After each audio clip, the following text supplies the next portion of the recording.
did the defense look today, in your opinion? I think we got off to a pretty good start. One thing that is going to be big for us is about finishing. You know what I mean? Spending my time in Detroit, we struggle finishing games in the past couple of years, and that's something that I take very near and dear, very personal right now, because I've been burnt by it so many times on a personal basis. You know what I mean? So when I'm around my teammates, I try to really express to them that when we get out here, no matter how we start, we got to finish just as good, if not better, than how we started. We got to push all day, every day, no matter what the situation is, no matter what the circumstance is. So we started hot, but we didn't finish how we needed to, in my opinion. The back end cornerback group, second group's kind of young. Mm-hmm. Obviously, the defense is predicated on how the front seven can cause havoc. So, what goes into carrying that role to make sure that you can help out the back end when it comes to their development? I mean, the defense is so layered. So, like you said, the front end we have to cause havoc, stress quarterbacks out, get them off the spot, do everything we can. Linebackers, we need to help protect the middle of the field. We got to make sure our reads are sharp, our keys are where they need, our eyes are where they need to be on our keys, and we just got to make sure that we're doing everything that we can do to take care of our jobs.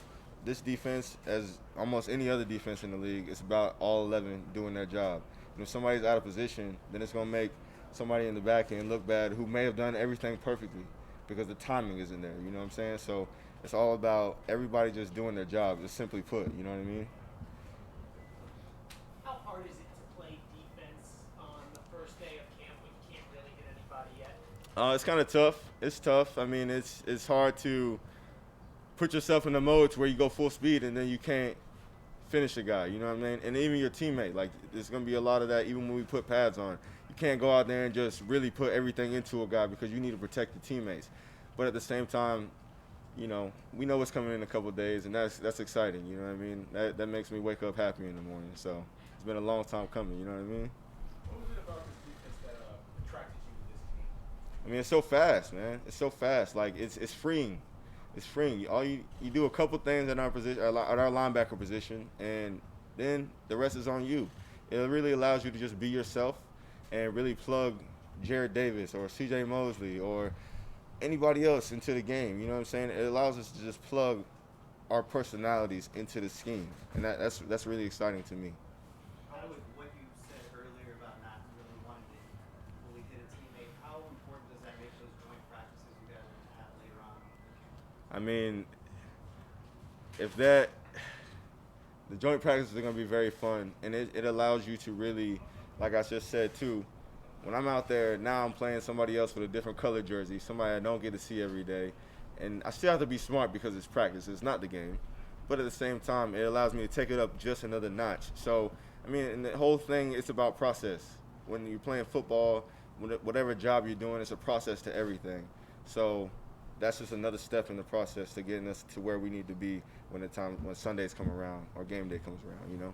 How much better of a fit do you think you'll be in this defense system compared to what they were trying to have you do in Detroit? I feel like this defense is a little bit simpler, so it kind of makes things a lot easier for me. You know what I mean? It's one of those things where you think, but you don't have to think a lot. And once you know your scheme, once you know your job, now you're really worried about what the other team is doing, what the offense is doing to you.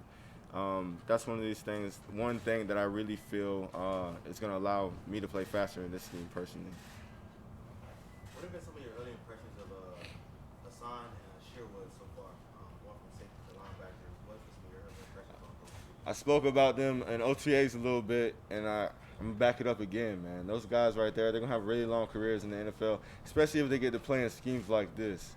I mean, their cover skills are bar none on the team. You know what I mean? They can play man, they can play zone. They have a very good feel of tracking the quarterback's eyes, knowing where they need to be at on the field. The thing that's going to get them right now, which they're gaining really good ground on right now, is the run game.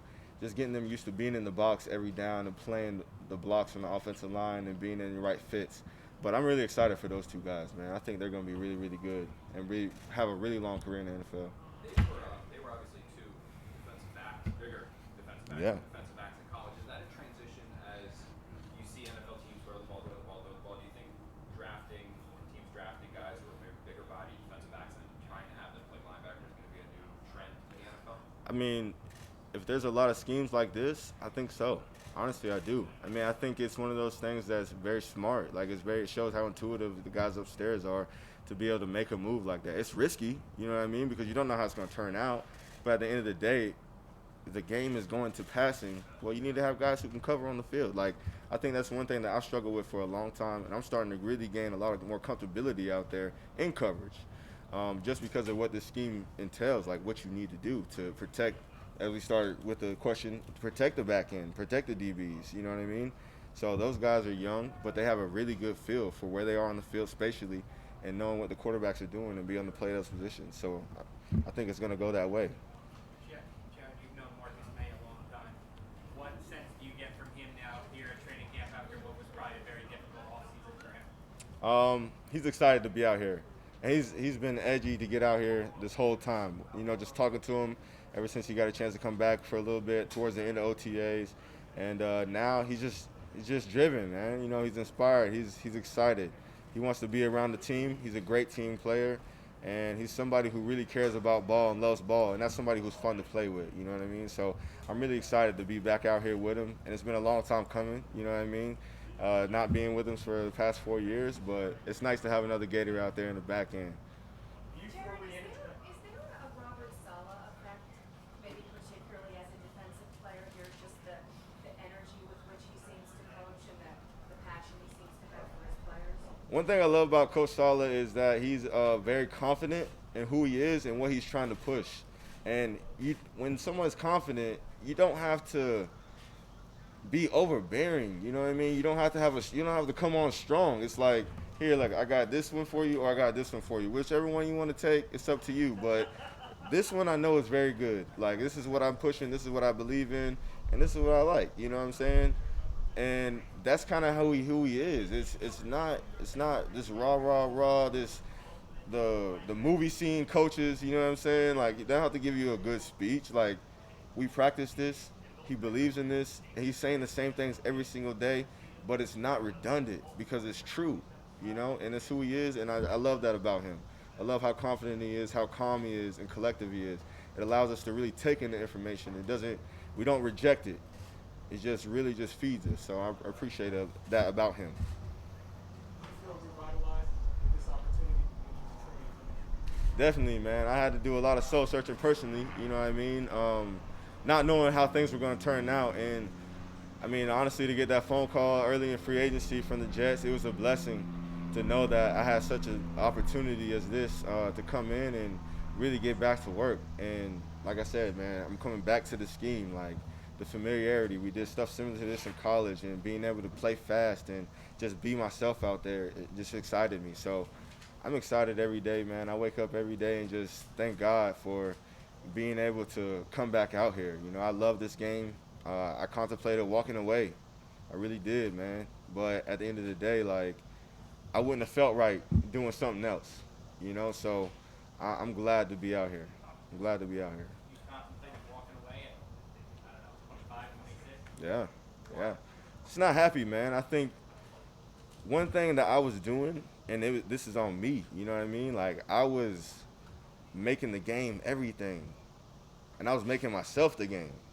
And when I was doing that, it just didn't feel right, you know what I'm saying? Like, it's one of those things, like, this is such a competitive sport at this level.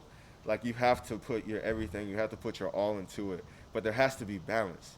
And when there's not balance, and I didn't have any, like, I had a personal life, but my personal life wasn't as important. Like, I didn't really care. Like, if this got in the way of football, my personal life got in the way of football, it couldn't exist. And living like that, I burnt myself out, man.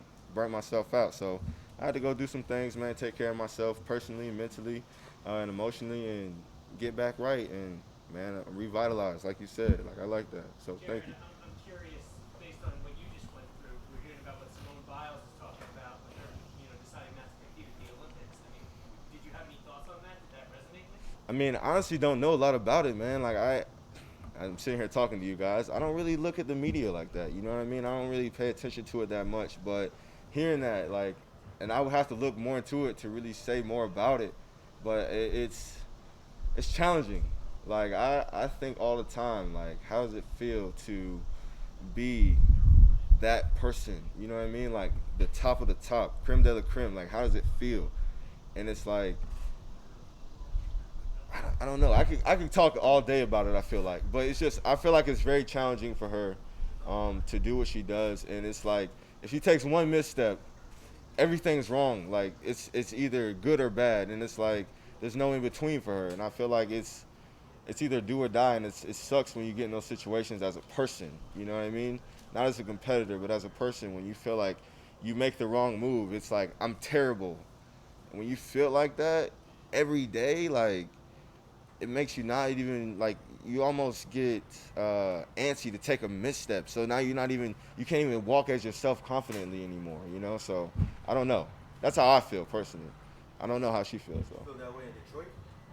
No doubt, no doubt. You know what I mean? Like it's one of those things where I want to be right. I want to be out there. I want to be that guy, and wanting to be that guy, it handicapped me. You know, I handicapped myself. You know what I mean? It's like you got to rely on your technique. You got to put the work in, and I was doing that. But at the same time, the battle's up here, and I was losing that battle every single day.